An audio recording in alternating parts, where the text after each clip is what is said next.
Hey, so we're going to be going through our May update. So let's get started. What? Um, we always have that video in there if you're seeing the PDF version of this, where you can just kind of go back to our YouTube page and see that. So this month was really focused on fundraising and hiring. We've focused on a lot of infrastructure building. So, we've almost hit on our membership side, I'll go over, but we've almost hit our 2026 goals on membership. So we've front loaded a lot of events. We're going to be picking up even more steam.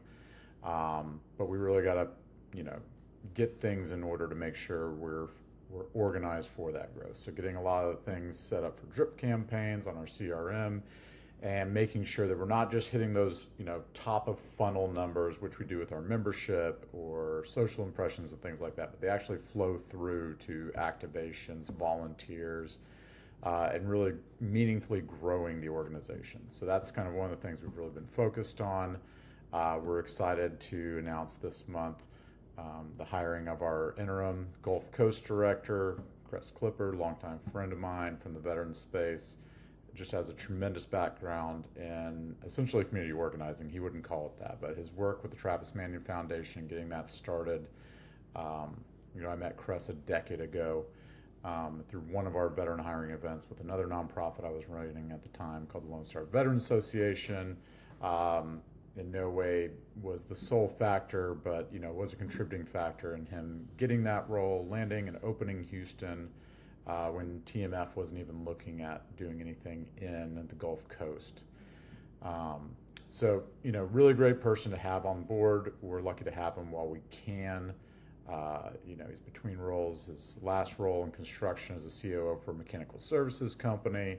He'll be looking at things like that, but he's just able to step in immediately as we have some new funding available and get the ball rolling. But we will be hiring someone full time for the Gulf Coast, principally focused on Texas and Louisiana. We've also made a hire that I'll talk about in the coming weeks once he gets settled in for Iowa to kind of lead our Midwest region. And that's really the way that we're thinking about this. Before the end of the summer, I'd like to make two more hires in Oklahoma and Virginia to kind of round out a Great Plains and Mid Atlantic to really target priority states where we see a lot of projects at risk. We see a lot of veteran employment opportunities in the energy sector at risk. And these are just opportunities where we have established bases of membership, activism, where we can really get these advocates, doing great work for the industry. We've received funding now for our Service After the Uniform podcast series. And last month's video, I talked about our transitions podcast. We're still looking for funding on that to kind of follow, you know, currently transitioning service members on their journey to enter the energy industry. And we still have some conversations going, but we haven't secured that. Service After Uniform is going to be a podcast series focused on military service members that have gone on to elected offices and what has that been like for them from their military experience, their public office experience, and then how has that impacted, an LNG export facility, a wind farm, dealing with P&A or other, upstream oil and gas opportunities or challenges in their areas.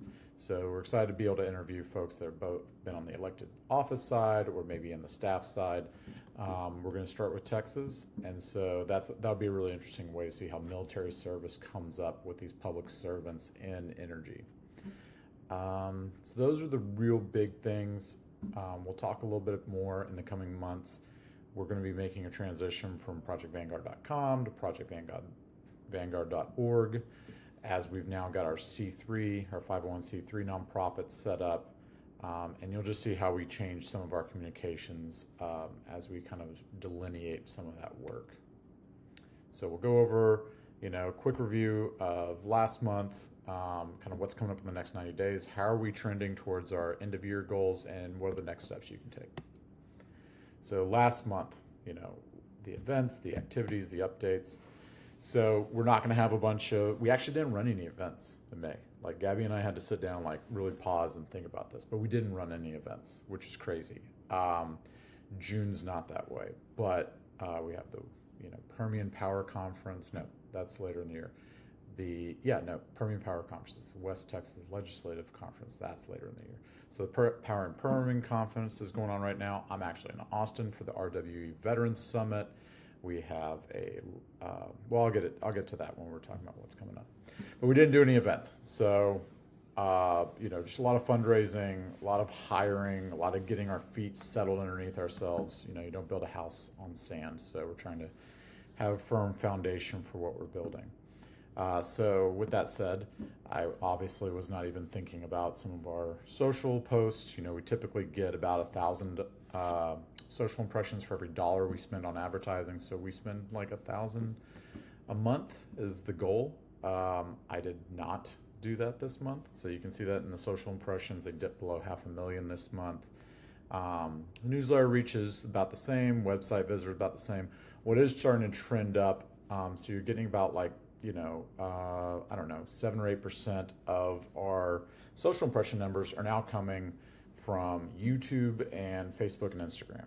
So all that is we realize that all these clips that we've been making through the podcast, which have been trending really well, and then we put a little bit of dollars behind it to really blow it up on LinkedIn, is we could do the same thing with YouTube and Facebook and all the Meta products and Google. So we've been doing that, and we've been seeing a lot of expansion. So I think we started the year with 0 subscribers for YouTube.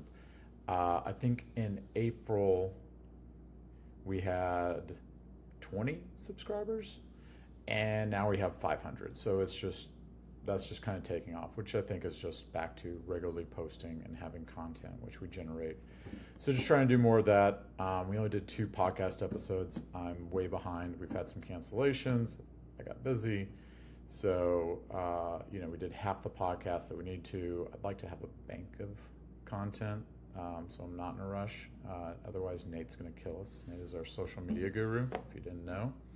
Our top social post was down. This was, again, riding, our laurels from what Laura Gardner, one of our advisors on our advisory board, she's the CTO over at NovaSource, which is a really good episode. But, usually we're looking at 3 to 4 times that for our top posts. So, that's what I get for not spending budget that we have allocated. So, lesson learned. But I am excited that the YouTube and other stuff is growing. Although we do have to delete a fair amount of inappropriate comments on the YouTube channel. So, that's fun. But go check it out, share it, like it, do all those things. Okay, so I've already kind of talked about Cress. Just a fantastic servant leader, Marine Corps veteran, so we keep finding more Marines to keep coming out. I don't know what to do with it, but I'll just have to tolerate it. But Cress and I are really good friends, really respect him. He just does so many great things inside the community. In Houston and Texas nationally, he's done a ton of work with the SIV community. Has been featured on Vice News, just all kinds of stuff that he's done for the community, for the veteran community.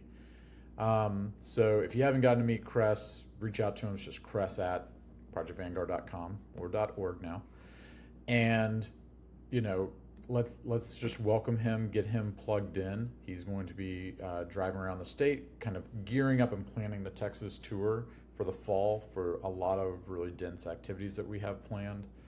So he's laying out that calendar. So the person who comes in full time doesn't, show up in August, with this massive mandate in September.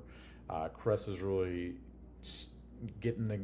priming the engine and getting things rolling. So really appreciate what he's able to do for us. We do have more swag. I need to add some photos on there. So we now have, your blue hats, your red hats with our logo. We'll probably be using more red hats when we're at permitting meetings.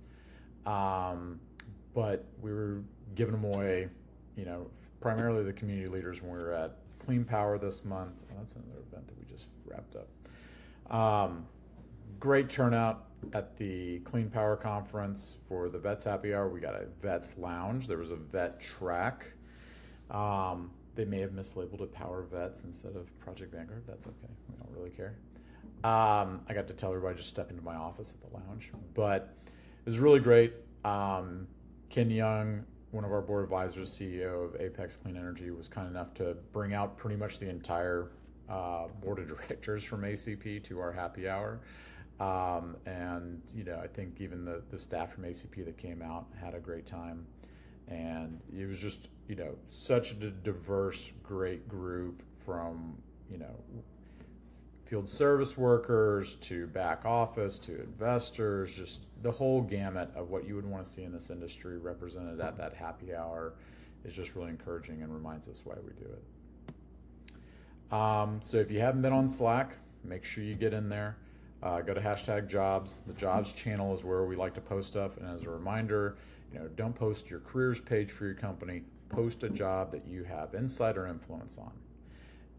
We want the vets that are on there, they're looking for work, for like Barrett over at Apex, he's running the VRG. Like he's got a lot of, insight into whatever jobs he's posting. And I don't know, you can go look and see what it is. But Jim, Greg, Ian, with the exception of Ian, who had to get his MBA, these are all our community leaders that are posting. These are our best advocates. If you're ever looking for somebody to connect with and relate to and get insight from, we're getting Jim and Barrett have been on the podcast, Greg, TBD. Like you can hear their story, then connect with them so you can kind of cut through the hey you, this is me, and get down to, getting the help and access and the networking that you need to move your career forward.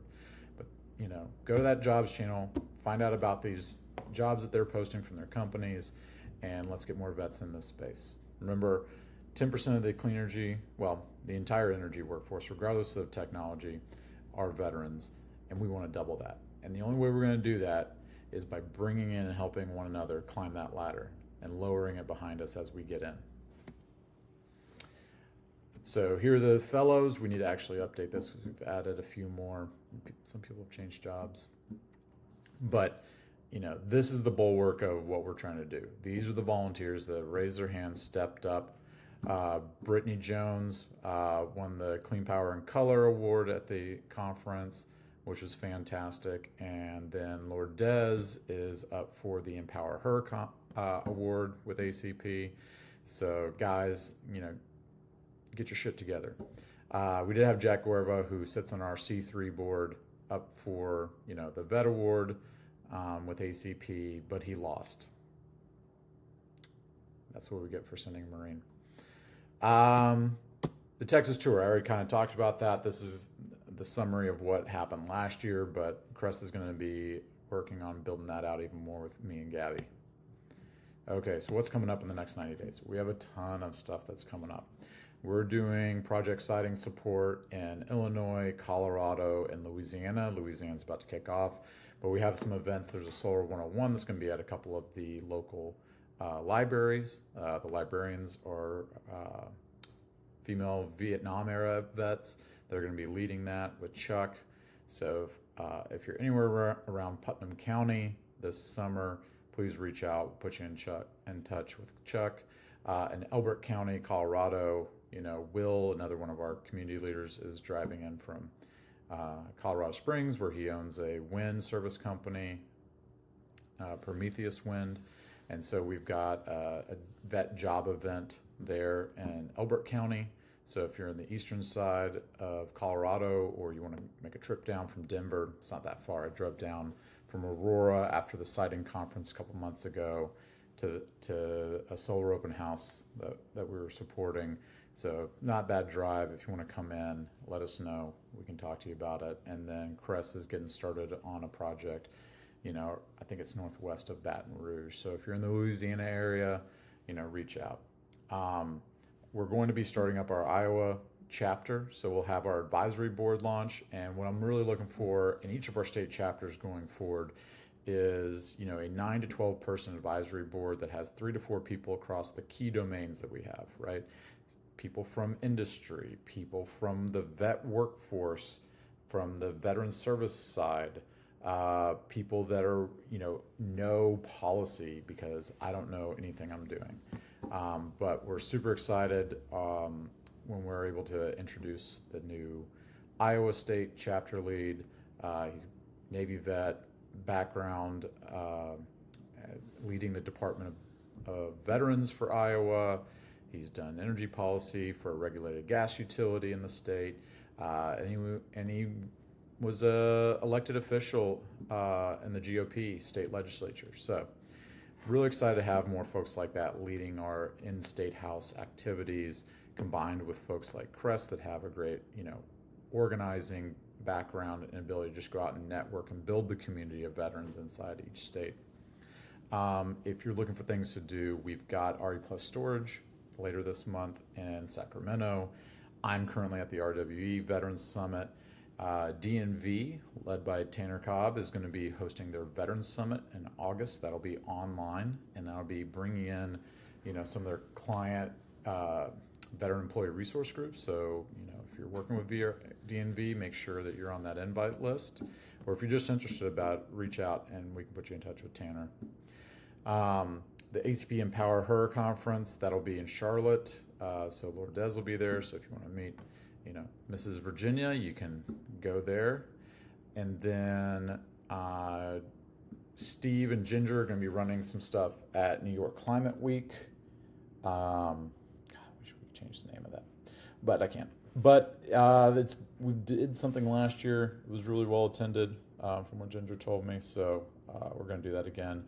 I'll be at the Conservative Energy Summit Happy Hour in Boston at the end of the summer in August. And then we do have a North Carolina Energy Day. So if you're in North Carolina, make sure you reach out. We'll put you in touch with Greg and Marcy and everybody that's leading that. It's going to be in Raleigh. And this is just an opportunity to, share our stories, connecting our military service to our industry experience for these legislators, to let them understand, why we believe in veteran jobs, why we make up 10% of the energy workforce, and why we want to double that.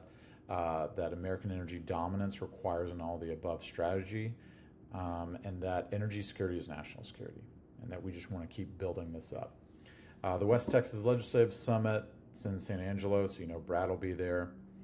And then I'm going to start hosting legislative roundtables around energy security as national security as a theme inside the Austin State House on a monthly basis going forward. That's part of our C4, efforts. So we really want to frame out the national security imperative and angle on different things affecting our state around supply chain, base power, geothermal, everything in between. I'll also be teaching some classes on messaging and national security at the Energy Legislative Academy with Colorado State University in Fort Collins later this summer, and that is for state legislators. So it's a bipartisan program, and I really want to help them understand, not to take a weird net zero argument that's not going to gain bipartisan support, and really understand how do we message and all the above strategy, and how does that reinforce our national security. And then we just joined ALEC. We should have made a bigger slide about that. Well, we'll do some more stuff. ALEC is the American Legislative Exchange Council. They are a conservative group that is focused on free markets, federalism, and small government. And so I'm really excited. I got to go to their event in December. It was fantastic. Got to meet a ton of state legislators, and we'll be out there. At least I will. We might bring somebody else from the team as we keep growing. I think we'll have 6 staff by the end of the year, which is weird because, 8 months ago, it was just me. So we're growing. People are, getting a lot of benefit from connecting with each other, from bringing more folks in. State legislators are really benefiting from hearing from our members.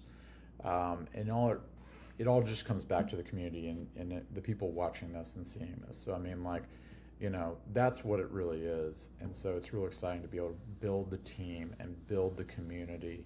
So I'm real excited about that. Okay, long term, let's talk about goals for the year. So things are ticking ahead. We're ahead of where we wanted to be by mid-year. We do need to start activating more advocates and community leaders as we continue to expand. But now that we're going to have full-time people in these state positions, I expect that to take off like wildfire. We continue to add new members despite not having any events this month. That was more of like fixing things in the CRM for people that hadn't been coded right and eliminating some duplicates. So it was a little bit of both, like getting rid of 200 duplicates, but then finding 300 names that hadn't been activated for marketing. Blah, blah, blah, blah, blah, boring, boring, boring. Click, click, click. You know, AI hasn't fixed everything, but we're making progress. I just like to put this out. Probably shouldn't do it every month, just every once in a while. So this is just giving you a visual representation of where our membership is. These are just the advocates and volunteers. So in our system, if you're a member, you know, you've shown up to something, you've communicated with us, you've expressed some interest, you've signed up for the newsletter, you've done some baseline level of engagement with us, that you're in the family, right? But then what we want to do, and you know, maybe we know your zip code and your email and your first name, like that might be the only 3 bits of data that we have on you. Everybody marked here are people that have signed up to volunteer saying, hey, I want to do more.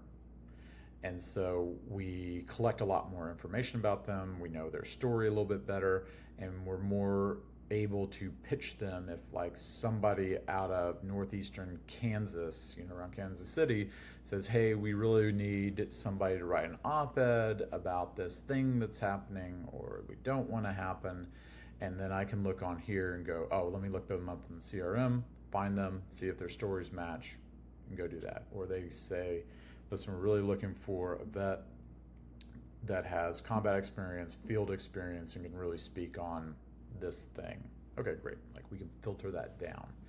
So that's the whole point of a lot of this. Those green megaphones are the community leaders that are running these state chapters, and we just want to keep growing that as we go. So next steps, how can you get involved? So if you're seeing this and you haven't signed up, just go to the website. You can sign up. You can sign up if you're a civilian supporter. You can sign up as an employer. You can sign up as a veteran that wants to get into the space. You can sign up as someone who is in the space.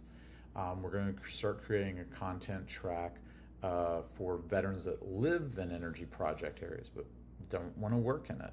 And so just an educational series that just keeps them up to date and knowledgeable about what's going on in the industry, a little bit more of a military, military vet angle on tone, on how we explain some things, kind of like our 101 series on YouTube.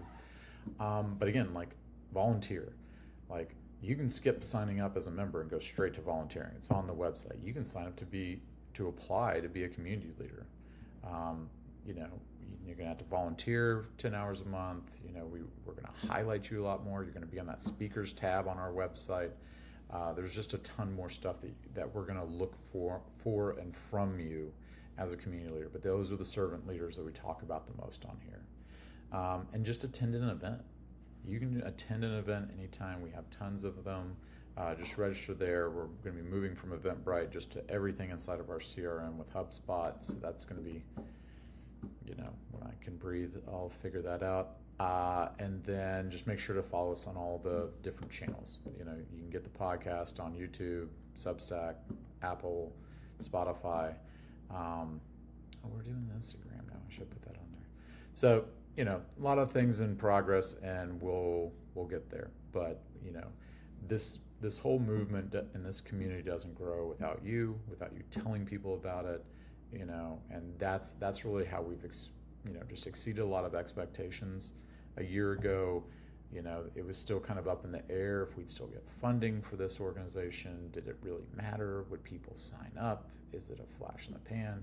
And I think as we continue to build this community and people keep showing up and people keep engaging and having that camaraderie and being able to find jobs and make hires and speak up for their jobs and their industry and their ability to feed their family, that we're going to continue to grow. And so I don't see us slowing down anytime soon. And I think our focus at the state and county level is really where the industry should be focusing. That's where stories matter a lot more. The federal level is just a wash and pay to play. But, all the state legislators that I meet, all these county and local officials, they're doing the work of government. They're the people who are most impacted and concerned about constituent voices and constituent concerns. And that's where we can be most effective in mobilizing military veterans that have great, knowledgeable stories from their military service to their industry experience, and being able to communicate that to someone who actually wants to listen to them. So if you want to be a part of it, make sure you sign up and engage more. And if you already are, tell a friend. All right, thanks.